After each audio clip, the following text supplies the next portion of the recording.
स्वरूप शुद्धात्म हो शिवपुर के अधिकारी। अब करो स्वयं का भान परम सुखकारी हो। स्वयं शुद्ध चैतन्य मोक्ष के गामी हो। और अंतिम पंक्तियां। ध्रुव तत्व का ध्यान लगाओ, निज स्वरूप में रम जाओ। अपने में लीन रहो तुम, तब ज्ञानानंद कहाओ। तुम स्वयं सिद्ध भगवान पूर्ण अविकारी हो। स्वयं शुद्ध चैतन्य मोक्ष के गामी हो। तुम संसारी नहीं न तन के धारी हो।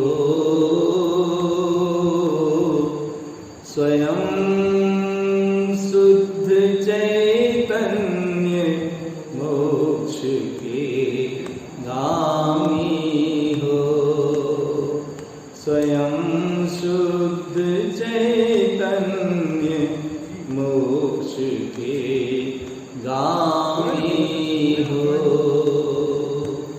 तुम संसारी नहीं।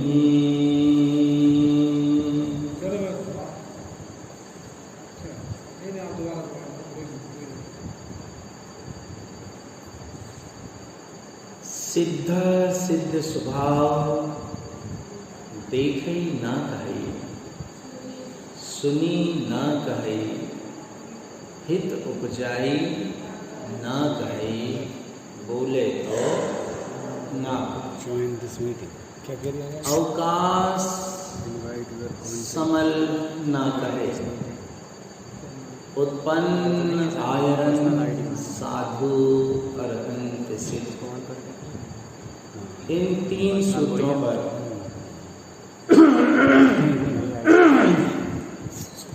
हम लोग कल चर्चा कर चुके हैं।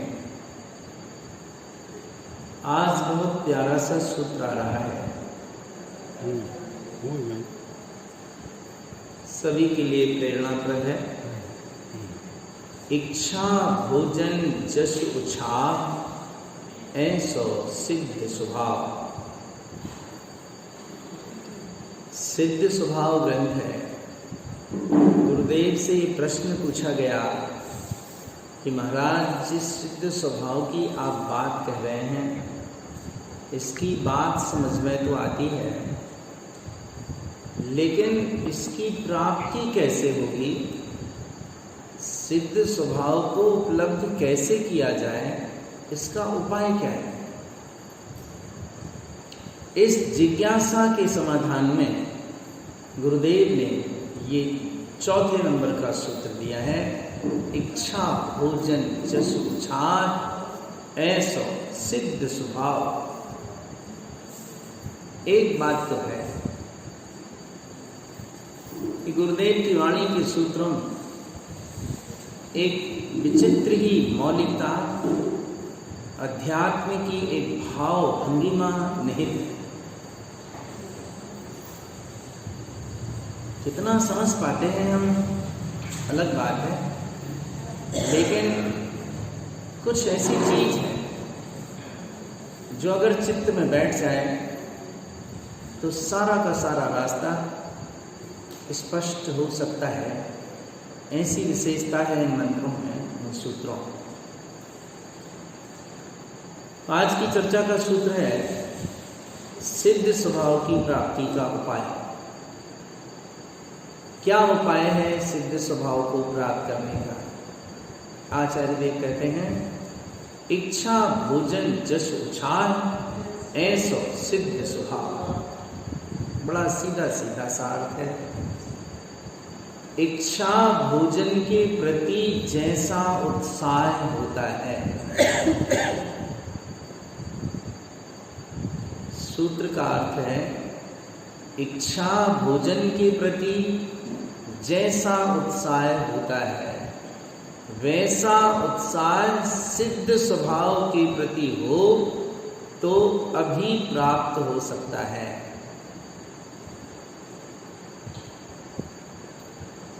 इच्छा भोजन के प्रति जैसा उत्साह है।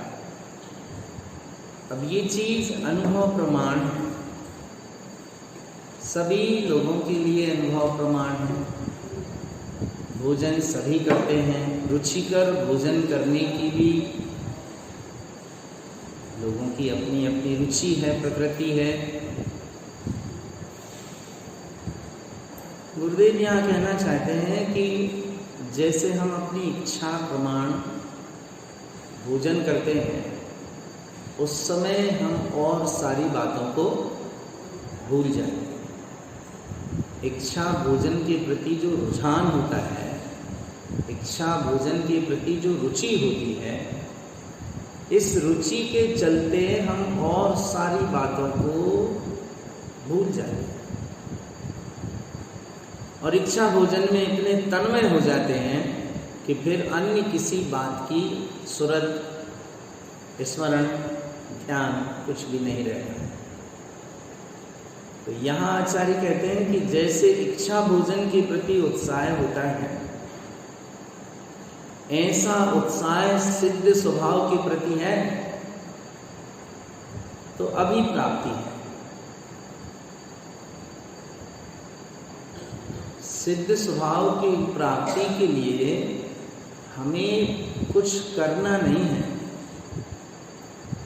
मिश्री की मिठास का जो स्वाद है, मिश्री की मिठास कहाँ से लाई जाएगी?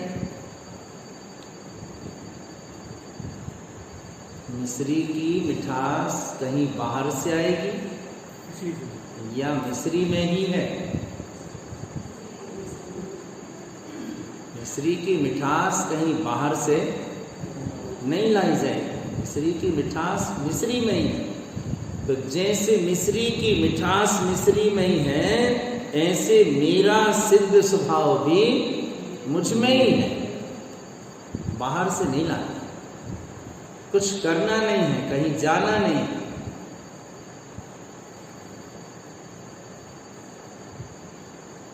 जैसे हर वस्तु का अपना स्वभाव उस वस्तु के साथ रहता है, इसी तरह सिद्ध स्वभाव भी मेरी आत्मा का स्वभाव है और वो मेरे पास है। अब भूल ये हो रही है कि जीव की अनादि काल से विषयों की रुचि रही है, पापों की रुचि रही है, संसार की रुचि रही है। इस कारण से अपने स्वभाव की प्रतीति नहीं हो पाती। जैसी रुचि विषयों की ओर होती है, ऐसी रुचि स्वभाव की ओर हो जाए तो स्वभाव की प्रतीति होने में कोई भी देरी नहीं लगती। हम किसी वस्तु को अपनी जेब में रखकर भूल गए, कोई मूल्यवान चीज, सोने की अंगूठी, हीरा जड़ा है, हाथ में ढीली सी हो रही थी, निकाल के जेब में डाल दिया ताकि गिर नहीं जाए। सोने की अंगूठी है, हीरा जड़ा है, गिरने के डर से क्योंकि वो ढीली हो रही थी, हमने निकाल कर अपनी जेब में रख दिया, पर्स में रख दिया और भूल गए। पर्स में रखकर भूल गए। अब उस अंगूठी को कहाँ ढूंढा जाए कि मिल जाए? आपके पर्स में, आपकी जेब में अंगूठी रखी है, उसे कहाँ कहाँ खोजा जाए जिससे वो अंगूठी प्राप्त हो जाए?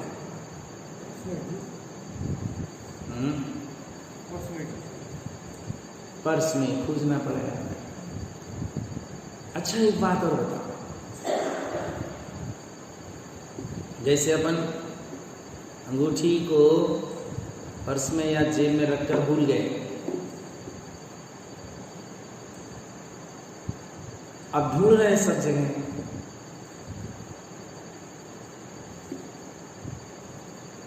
और ये कह रहे हैं, किसी ने पूछा भैया क्या कर रहे हो? बोले अंगूठी ढूंढ रहे हैं। अंगूठी गुम गई है। क्या गुम गया? अंगूठी गुम गई। अगर गुम जाती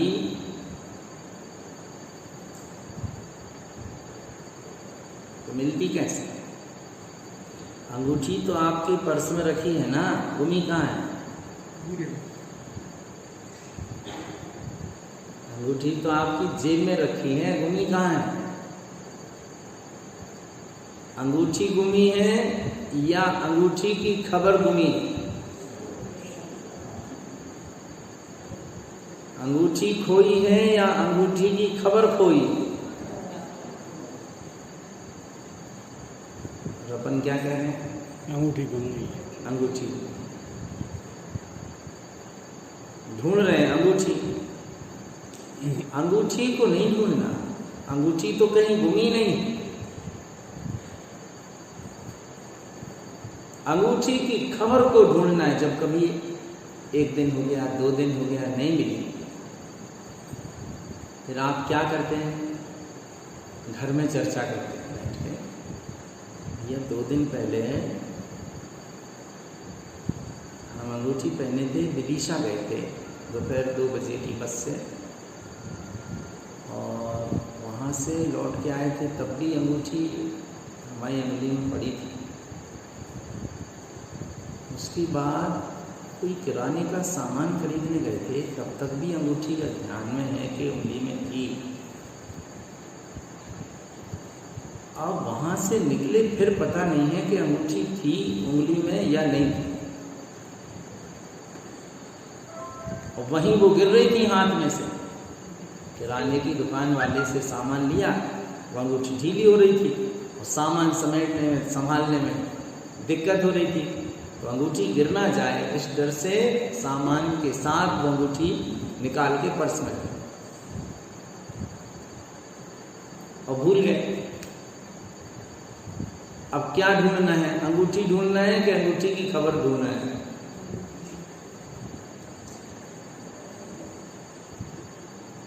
मान लो याद आ जाए कि हाँ वो बैग में सामान रखा था, अरे वो शायद पर्स में डाली थी, देखो तो पर्स में है कि नहीं है। अब अंगूठी नहीं मिल रही, अंगूठी की याद आ रही है, आ गई याद आ गई, हाँ पर्स में रखी। अब अंगूठी मिली कि याद मिली? बस ऐसे ही अपना स्वभाव भी अपने ही पास है, अपनी प्रकृति भी अपने ही पास है।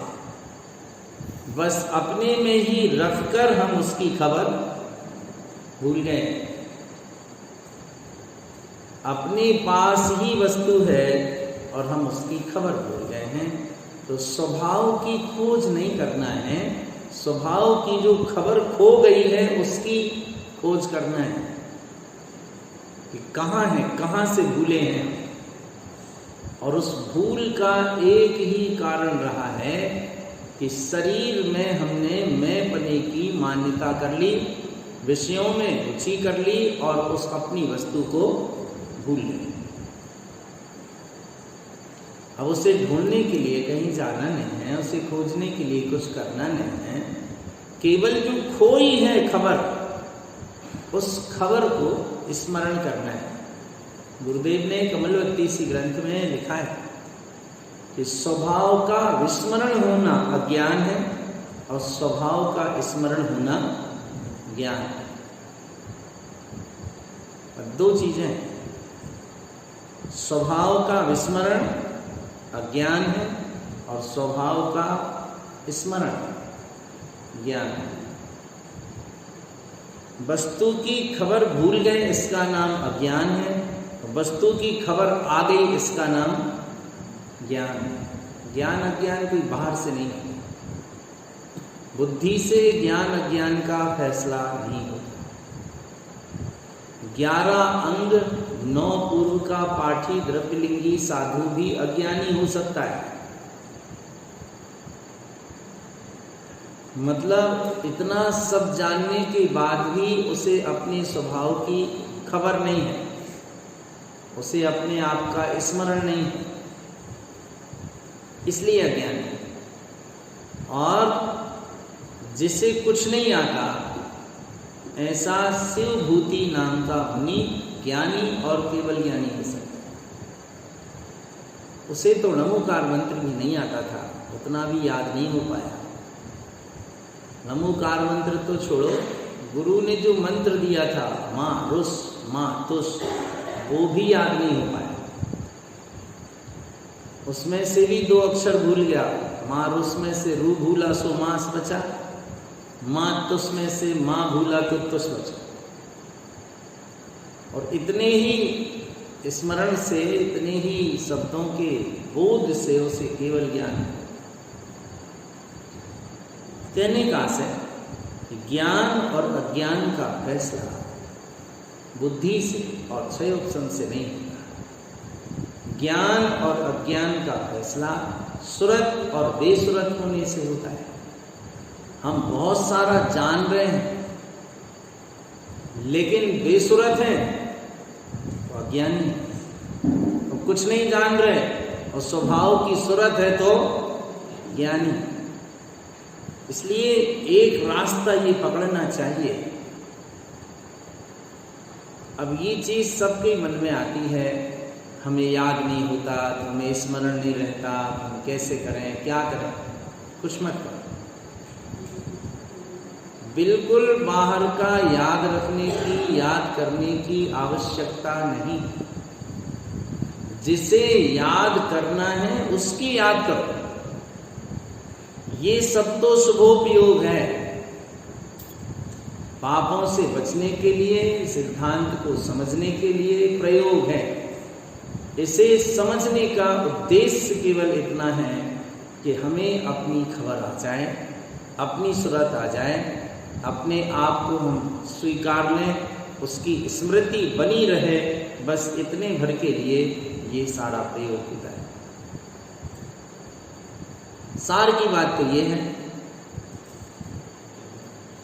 और इसी को समझकर ही जीव के कल्याण का मार्ग बनता है। स्वभाव कहीं खोया नहीं है, स्वभाव को समझने के लिए कहीं जाना नहीं है, उसे जानने के लिए कुछ लाना नहीं है। वो जहाँ है वहीं है, केवल उसकी स्मृति जो खोई है वो स्मृति हमें खोजना है कि हम कहाँ भूलकर इसे खो गए, हम कहाँ भूलकर इसे भूल गए। उसके लिए गुरुदेव ने कारण भी बतलाया है। इच्छा भोजन जसु उछाय ऐसो सिद्ध स्वभाव। कहाँ भूल गए हैं हम? विषयों में, 5 इंद्रियों के विषयों के उत्साह में भूल गए हैं।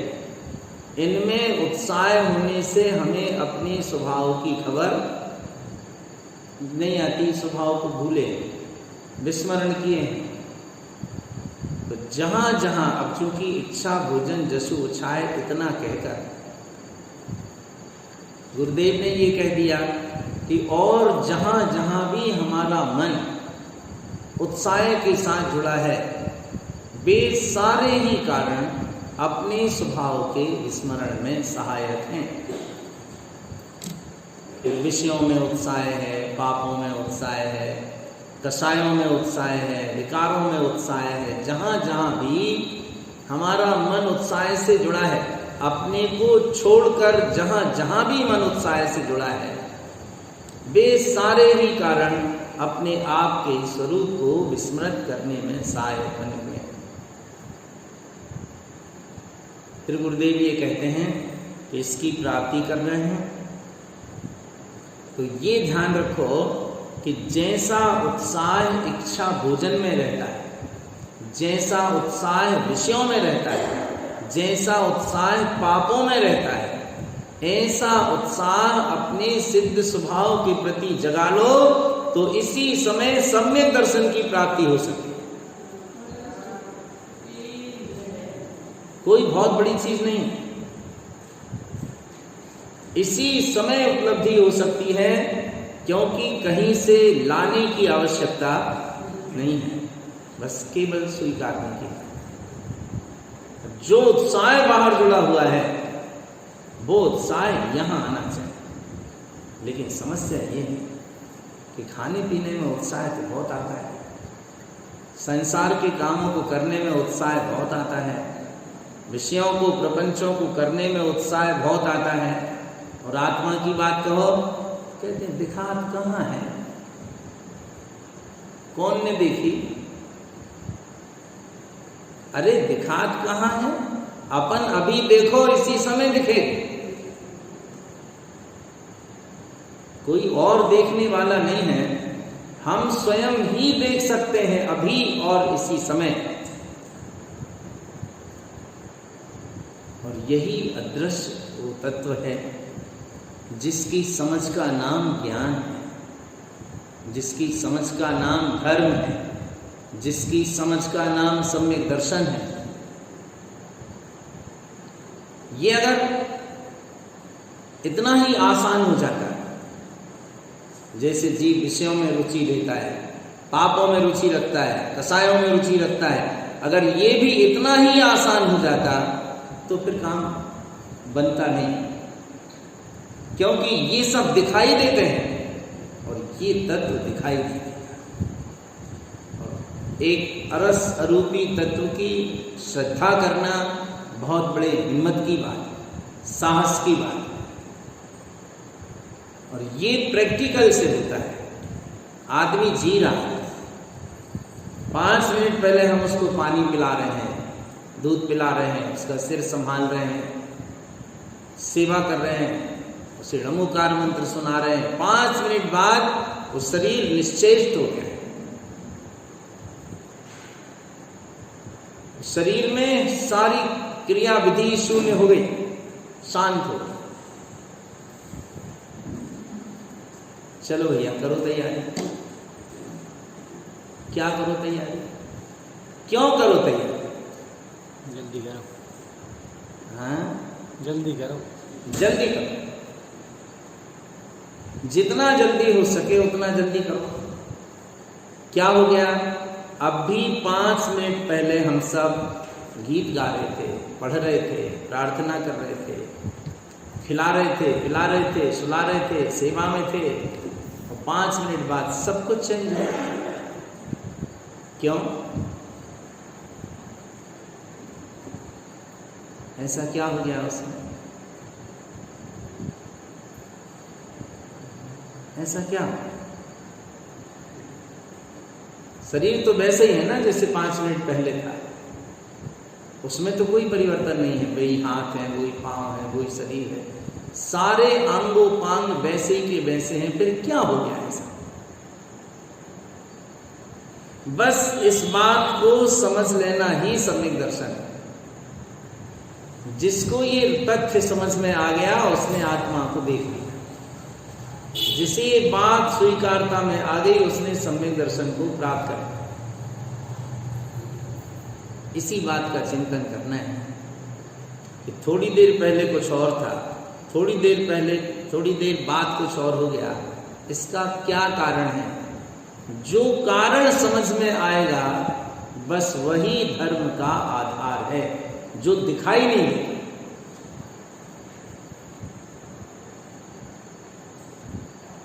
जिसे हम आंख से देख नहीं सकते, जिसे हम छू नहीं सकते, कुछ नहीं कर सकते उसके लिए, ऐसा तत्व है।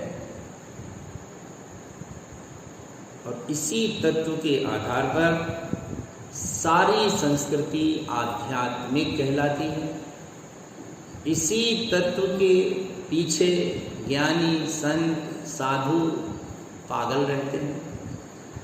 तो कहीं जंगलों में, कहीं एकांत में, कहीं किसी भी तरीके से बनता है, उन्हें उसकी आराधना करने में आनंद आता है। लेकिन उन्हें आता है आनंद जो उसे जान लेते, पहचानते। जो नहीं पहचानते उनका मन संसार में रमता है, उनका मन पापों में, विषयों में, कसायों में रमता है। इसलिए उन्हें स्वरूप की स्मृति नहीं रह पाती। जिसका मन पर में रमा है उसे अपनी सूरत नहीं रहेगी। जिसका मन अपने में रमा है उसे बाहर की सूरत नहीं रहेगी। आप कल्पना करें, गज कुमार मुनि बैठे हैं और जिस व्यक्ति की बेटी से उनका संबंध होना था नहीं हो पाया और वो साधु हो, मरघट के पास बैठे और वो होने वाला ससुर आया, देखा उसने, अरे ये तो यहाँ ढोंग रचा कर बैठा है, ये पाखंड रच रहा है, मेरी बेटी से संबंध होना था, इसका कहां साधु आधु बाबा बन के बैठ गए।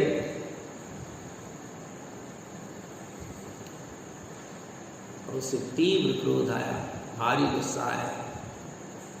कैसे निकालूं गुस्सा? अब वो ध्यान में बैठे हैं, अब लड़ सकते नहीं हैं, कुछ कर सकते नहीं हैं, तो उसे कुछ नहीं सूझा।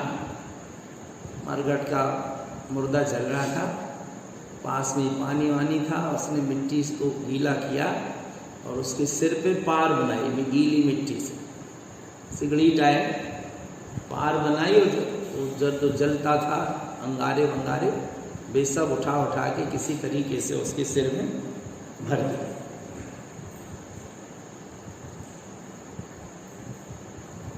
अब क्या होगा?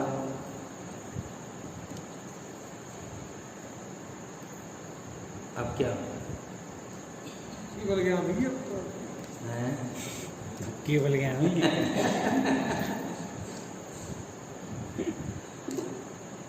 क्यों सिर नहीं चलेगा उनका? केवल ज्ञान तो बात की चीज है। पहले तो उसने जो भर दिया देह पे अंगारे, उसका क्या परिणाम? अपने शरीर में थोड़ी सी आंच लग जाए अपन विकल होते, और उनके सिर पर सिगड़ी बनाकर जला दी, शरीर ने आग पकड़ ली,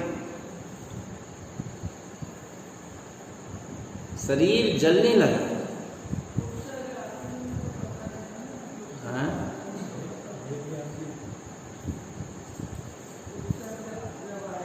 हाँ? अपने आप में इतने लीन हो गए थे।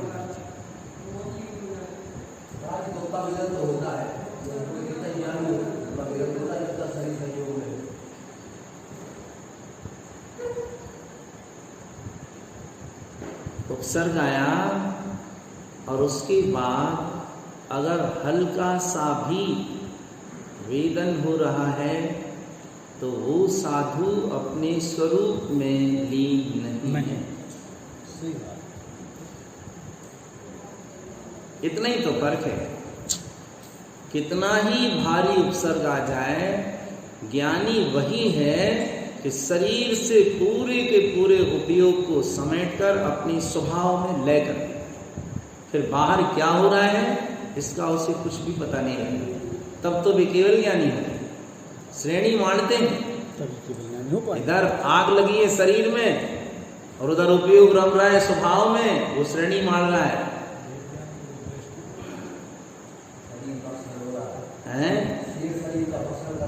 हो कितनी बड़ी बड़ी घटनाएं हैं, सबकी सब अपने सामने, लेकिन जरा सा भी उन्हें बाहर में शरीर का उपयोग पर ध्यान नहीं जाता।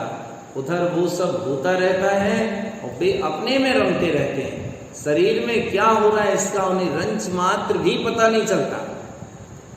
तब केवल ज्ञान की प्राप्ति होगी। हमारे जो वो दसई केवल ज्ञान की रहती होगी तभी उस समय नहीं पता चलता होगा। नहीं, बिल्कुल शून्य में केवल रहते ज्ञान होंगे। बाद में होता है। केवल ज्ञानी होने पर उपसर्ग नहीं होते। केवल ज्ञान होने पर फिर इस प्रकार की उपसर्ग नहीं होती। ये सब साधु अवस्था में होने वाली चीज। अरे वो तो फिर अतिशय अलग ही आनंद है उसका। साधु अवस्था में उपसर्ग हो रहा है और साधु उससे उपयोग को हटाकर पूरी तरह से अपने में रमण कर रहा है, फिर उसे बाहर का कुछ भी पता नहीं है। ऐसी स्थिति में केवल ज्ञान होता है। अपने में रमण कर रहे हैं वो, तो अपने में रमण कर रहे हैं, वो समय तो उनका वही है ना, केवल ज्ञान का ही।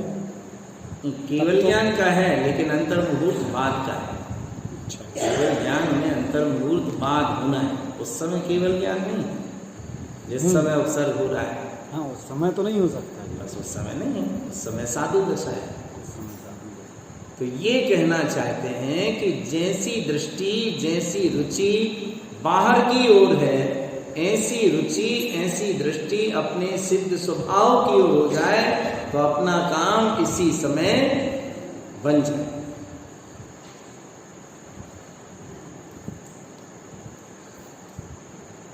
बस इतनी बात है।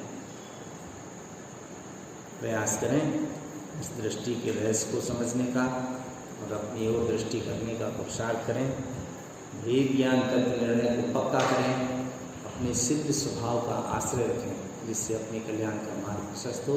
यही श्री गुरु के हम सबके लिए इस मंत्र में शुभ पावन निष्ठा।